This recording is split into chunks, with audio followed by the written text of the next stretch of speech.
헌재 최종 변론이 있었는데 관련 소식부터 좀 전해 주십시오. 네, 박 대통령이 어제 모든 탄핵 사유를 전면 부인했습니다. 대통령은 사익을 추구하거나 권한을 남용한 사실이 없다 이렇게 밝혔는데요. 게다가 공무원 임명권자로서 정당한 인사권 행사했고 미르 K스포츠재단 관련해서는 정경련이 주도했다 이렇게 주장한 겁니다. 기존의 주장을 반복한 거죠.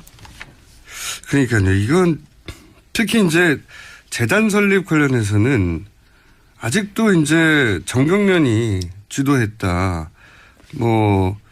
전 기업들이 알아서 만들었고 기업들이 그렇게까지 알아서 만드니까 자기로서는 여기서 자기는 대통령이죠. 대통령은 고마움까지 느꼈다고. 근데 이건 말이죠. 너무나 많은 사람들이 너무나 많은 정황과 너무나 많은 자료 증언으로 그게 아니라고 얘기를 했잖아요. 네, 심지어 안종범 전 수석이 헌재에 나와서요. 대통령 지시였다 이렇게 밝혔습니다. 안종범 수석도 얘기했죠. 그리고 이제 정경련도 나와가지고. 네. 정경련 이승철 부회장이요. 네, 최순실 씨 재판에 나와서 그런 이야기를 했었죠. 처음에는 이제 정경련 주도를 했다고 했다가 나중에는 청와대에서 그렇게 요청을 받았다고. 네. 요청이라기보다는 압력을 받아서 할 수 없이 무서워서 했다고 그렇게. 나중에 진술을 뒤집었잖아요. 이거 다 청와대 지시로 했다고. 네. 심지어 인터뷰까지도 청와대 지시로 했었다. 이런 이야기를 했었죠. 그리고 그때 정경련이 불러서 그 자리에 참석했던 기업인들도 와서 얘기를 했어요. 무슨 내용인지 모르고 불려가서 돈을 내라고 해가지고 불만을 토로했고 그리고 돈을 내고 나서 이 돈이 어떻게 운영되는지 어떻게 사업은 구성이 되고 사람은 누가 일을 하고 들어본 적이 없다고. 네. 심지어 미르 K스포츠재단 속에서 한 2줄 정도밖에 적혀 있지 않는데 그냥 내라고 해서 냈다라는 거죠. 기업들도 다 지시를 받은 거라고 혹은 강압이었다고 얘기하는데 오로지 대통령 혼자서 이 얘기를 하고 있는 거예요. 이 얘기는 이제 헌재 재판정에서도 나와서 진술하는 사람이 많고 그죠? 네.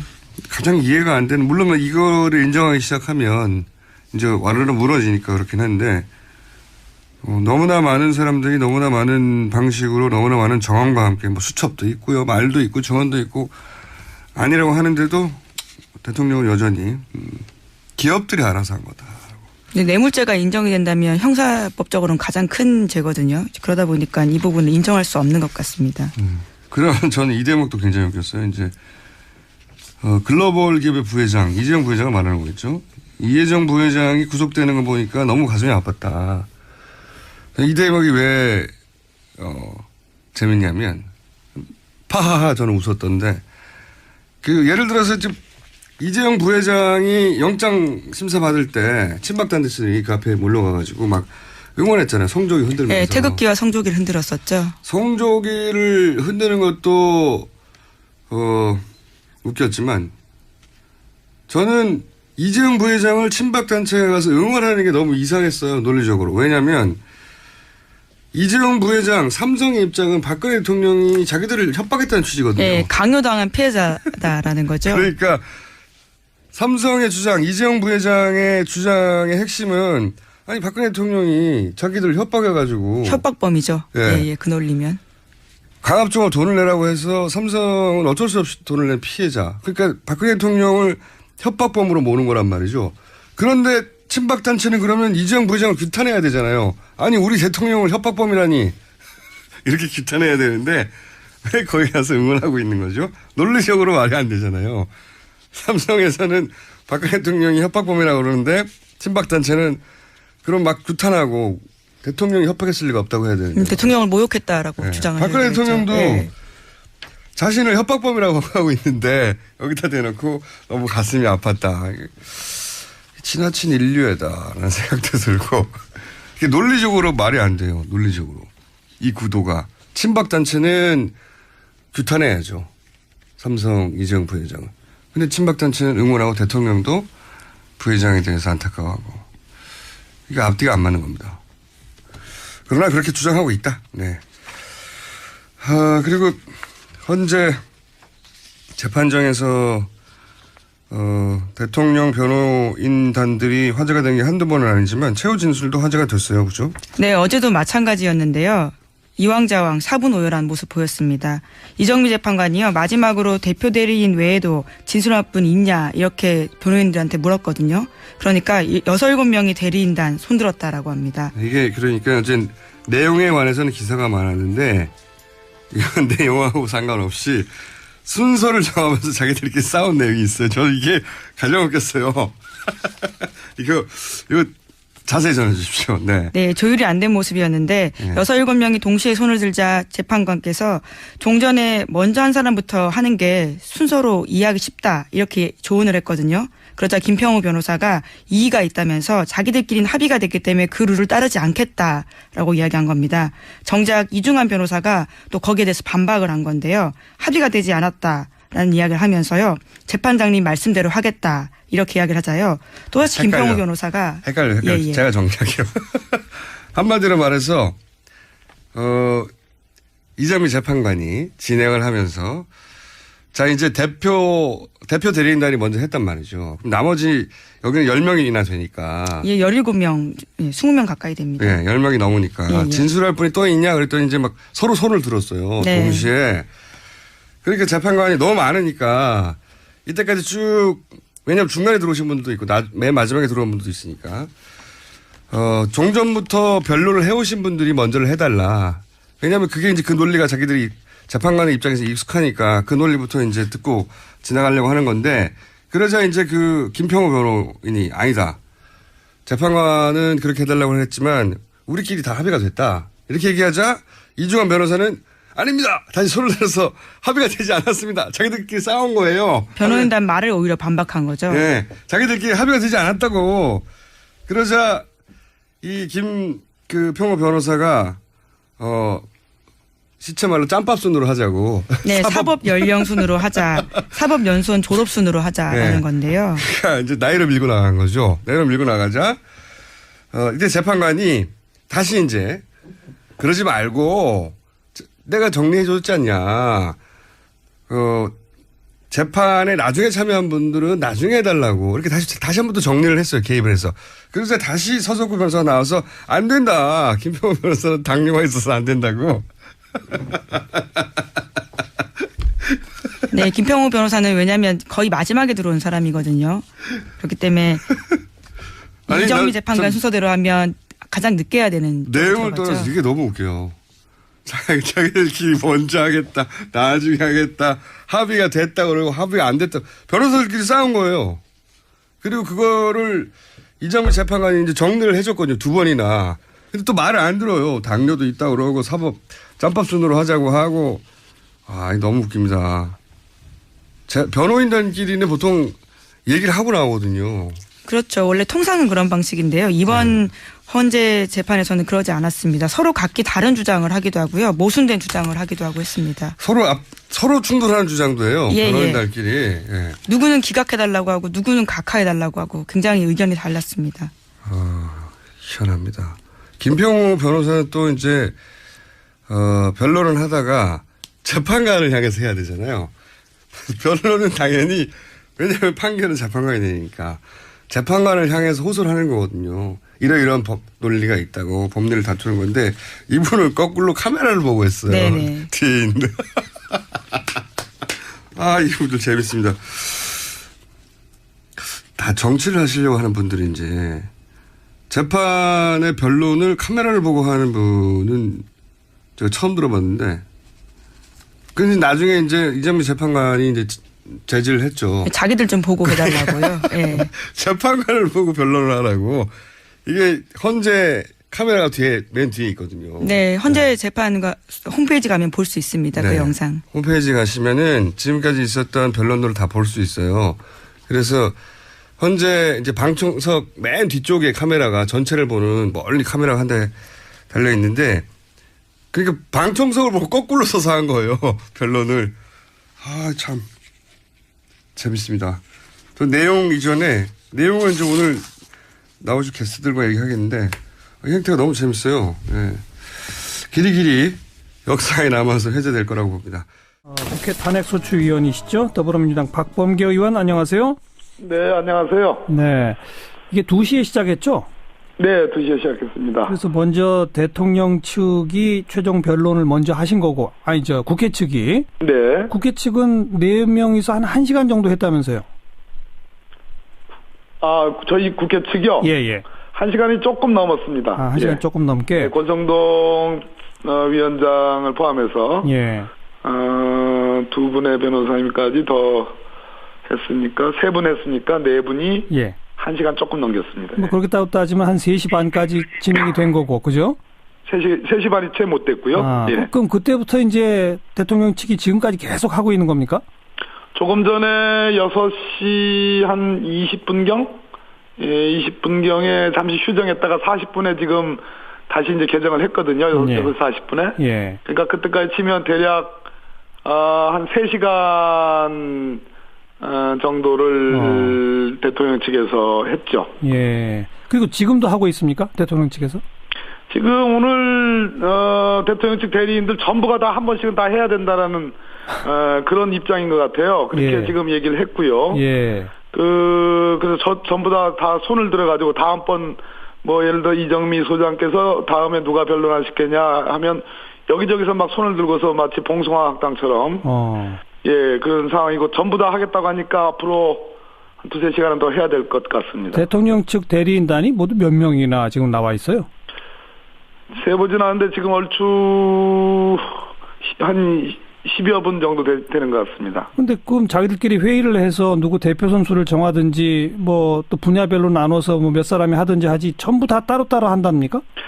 지난 지금 이제 이동호 전 헌법재판관, 정기승 전 대법관, 그리고 그 유명한 김평호 전 대한변협 회장, 이 3분이 추가로 가담을 하면서, 가담이라는 표현이 좀 이상하네요. 추가로 들어오시면서, 소위 각자 대리라는 표현을 쓰고 있는데요. 각자. 우리는 각자 대통령을 대리한다. 이런 얘기입니다. 그래가지고 중구난방 우후죽순, 마치 제가 아까 표현했듯이 봉숭아학당처럼 서로 간에 모순되는 얘기도 있습니다. 예를 들어서 무슨 절차 위반을 얘기할 때 다른 변호사님은 좀 거기에 대해서 좀, 지난번에 김평호 변호사님이 날릴 때, 예를 들어서 이동읍 변호사님은 좀 난 동의하기 어렵다는 그런 표정과 어떤 취지였고요, 태도였고요. 오늘 같은 경우에 나도 서로 손 들고 그래서 현재 그 각자 대리를 마음껏 뽐내고 있습니다. 각자 대리 해도 되는 거예요, 근데? 말씀하신 것처럼 변호인끼리도 생각이 다르면 그거 어떻게 됩니까? 제가 보기에는 대통령 측을 이제 탄핵을 방어하기 위해서 대리를 하는 건데 그러면 대통령 본인의 문제거든요. 다른 직도 아니고 일국의 국가 원수와 행정 수반의 직을 지금 가지고 지금 논하는 자리인데 그러면 대통령이 직접 본인이 대리인들 만나서 지휘도 하고 조율도 하고 그래야 되는데 제가 보기에는 그래 보이지 않습니다.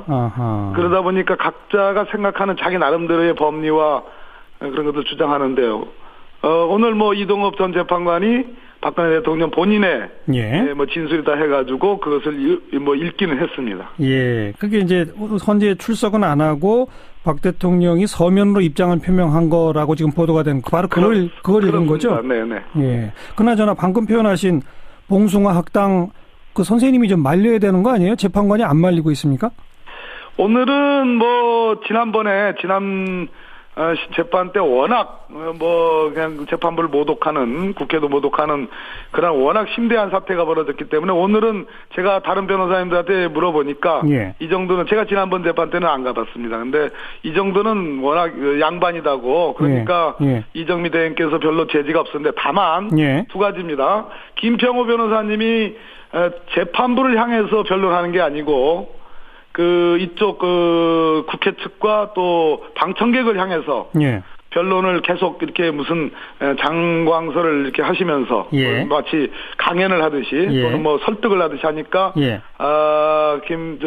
이정미 대행께서 우리를 보고 얘기를 해라 그런 지적을 하나 했고요. 그게 아주 눈에 띄고 지금도 상황을 또 하나 더 말씀드려도 되겠습니까? 말씀하세요.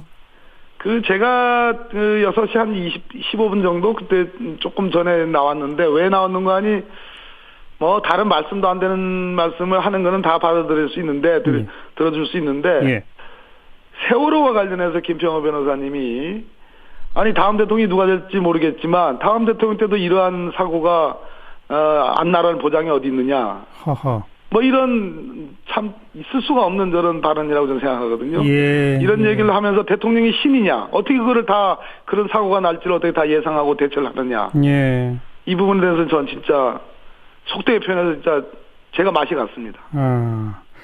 재판관을 쳐다보지도 않고 방청객들을 향해서 그렇게 연설을 하신다. 결국은 그러니까 재판관의 마음으로 움직여보려는 생각은 없으신 건가요? 김평우 변호사는? 지금 헌법재판소에서 탄핵심판이 있는 그 변론 과정은 다 녹화를 해가지고 시간이 조금 지나면 다 그게 공개됩니다. 예. 그 카메라는 딱 한 대입니다. 예. 그러니까 재판장 맨 뒤에 있는데요. 예. 저는 저분이 저기서 지금 촬영하는 것을 바라보고 하시는가 하는 생각이 들 정도로 초기에는 그랬습니다. 카메라를 향해서. 예, 이정미 대행의 지적을 받고서는 이제 자세가 조금 그래도 바뀌긴 바뀌었는데 그래도 재판관들을 향해서 한 게 아니라 예. 저희들 국회 측을 향해서 이렇게 뭐 일종의 무슨 선생님들 무슨 뭐 훈화 이렇게 했습니다. 그러니까 대통령 측이 중구난방으로 각자 대리를 하긴 합니다만 일관된 무슨 논리는 어떤 거예요? 가장 큰 특징이요. 대부분의 변호사님, 4분의 변호사님들이 지금 현재 하는 걸 제가 보고 나왔는데요. 아이고, 그럼 앞으로도 6명 이상 남았다는 얘기네요. 또 그 유명한 서석구 변호사님도 하셔야 되니까요. 예. 그런데 이분들의 말씀은 다소간의 뭐 위반이나 어떤 사소한 실수나 대통령이 뭔가 조금 다소간의 허물이 있다 하더라도 이로 인해서 헌법 질서가 파괴됐거나 중대하게 손상됐다 볼 수 없다. 요 표현대로. 예. 그 정도는 아니지 않느냐. 그러니까 탄핵 사유는 아니다라는 주장을 하다 보니까 이렇게 말씀하시는데 이 행위로 대통령의 행위로 인해서 헌법 질서가 파괴되면 그건 내란 사범입니다. 내란 범죄에 해당합니다.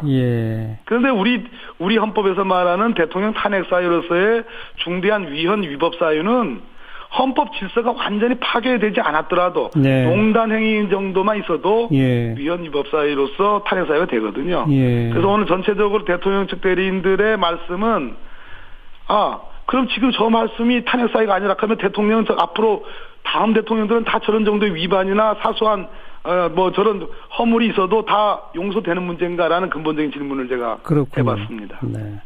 이거 밤늦게까지 갈 것 같은데 끝나고 나면 혹시 선고일을 예고하게 될까요? 안 될까요?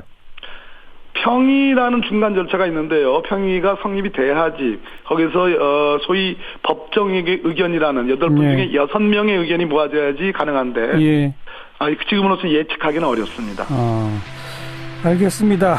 여기까지 말씀드릴게요. 고맙습니다. 네, 감사합니다. 이거잖아요. 이거 다 청와대 지시로 했다고. 네, 심지어 인터뷰까지도 청와대 지시로 했었다. 뭐 이런 이야기를 했었죠.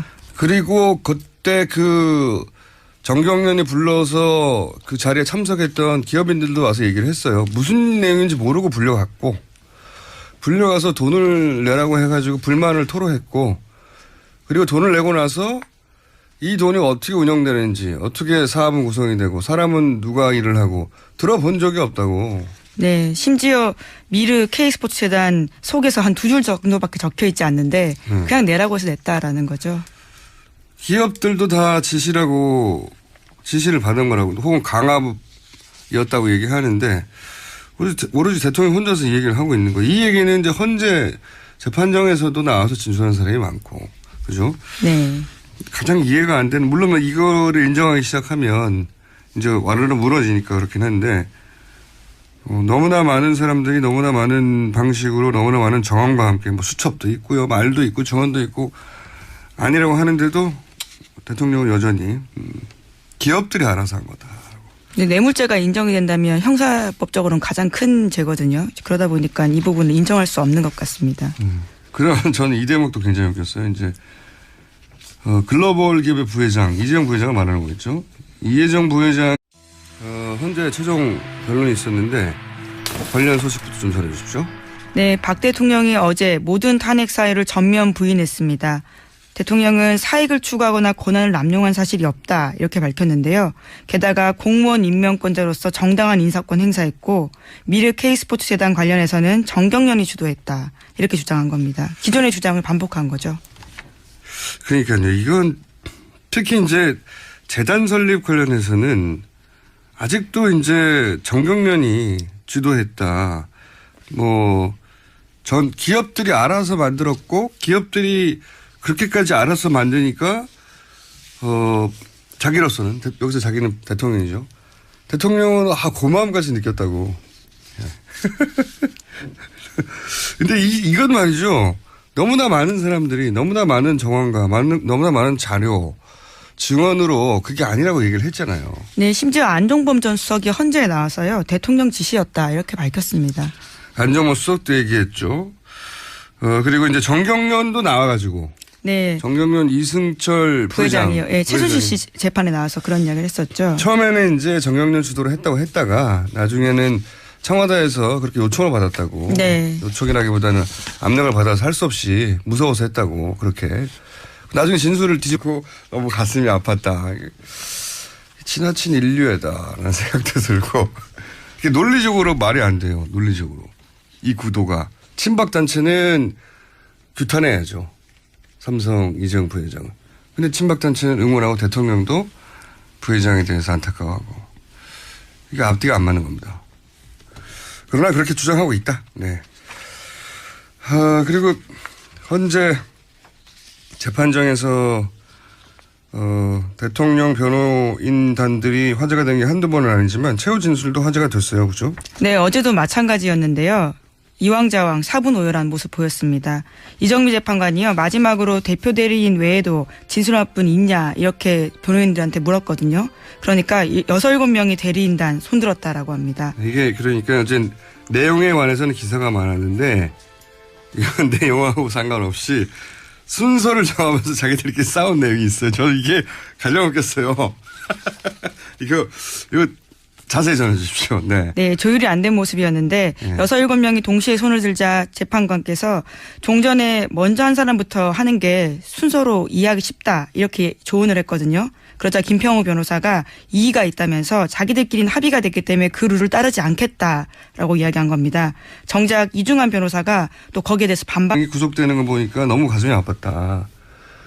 이 대목이 왜 재밌냐면 파하하 저는 웃었던데 예를 들어서 지금 이재용 부회장이 영장 심사 받을 때 친박단체들이 그 앞에 몰려가가지고 막 응원했잖아요. 성조기 흔들면서. 네, 태극기와 성조기를 흔들었었죠. 성조기를 흔드는 것도 웃겼지만 저는 이재용 부회장을 친박단체에 가서 응원하는 게 너무 이상했어요. 논리적으로. 왜냐하면 이재용 부회장 삼성의 입장은 박근혜 대통령이 자기들을 협박했다는 취지거든요. 네, 강요당한 피해자다라는 거죠. 그러니까 삼성의 주장, 이재용 부회장의 주장의 핵심은 아니 박근혜 대통령이 자기들 협박해가지고 협박범이죠. 예. 예, 그 논리면.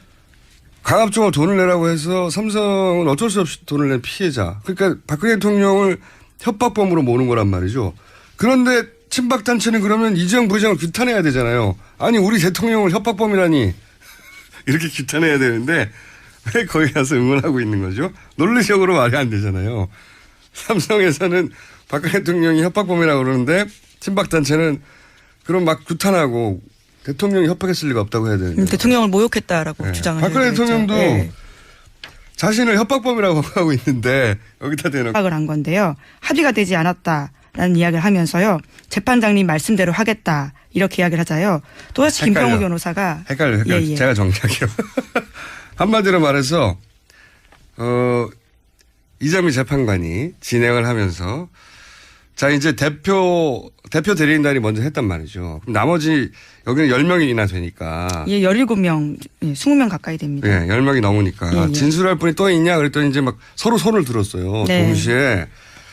그러니까 재판관이 너무 많으니까 이때까지 쭉 왜냐하면 중간에 들어오신 분들도 있고 맨 마지막에 들어온 분들도 있으니까 종전부터 변론을 해오신 분들이 먼저를 해달라. 왜냐하면 그게 이제 그 논리가 자기들이 재판관의 입장에서 익숙하니까 그 논리부터 이제 듣고 지나가려고 하는 건데 그러자 이제 그 김평우 변호인이 아니다. 재판관은 그렇게 해달라고 했지만 우리끼리 다 합의가 됐다. 이렇게 얘기하자 이중환 변호사는 아닙니다. 다시 손을 들어서 합의가 되지 않았습니다. 자기들끼리 싸운 거예요. 변호인단 말을 오히려 반박한 거죠. 네. 자기들끼리 합의가 되지 않았다고. 그러자 이 평호 변호사가 시체말로 짬밥 순으로 하자고. 네, 사법 연령 순으로 하자. 사법 연수원 졸업 순으로 하자라는 네. 건데요. 그러니까 이제 나이로 밀고 나간 거죠. 나이로 밀고 나가자. 이때 재판관이 다시 이제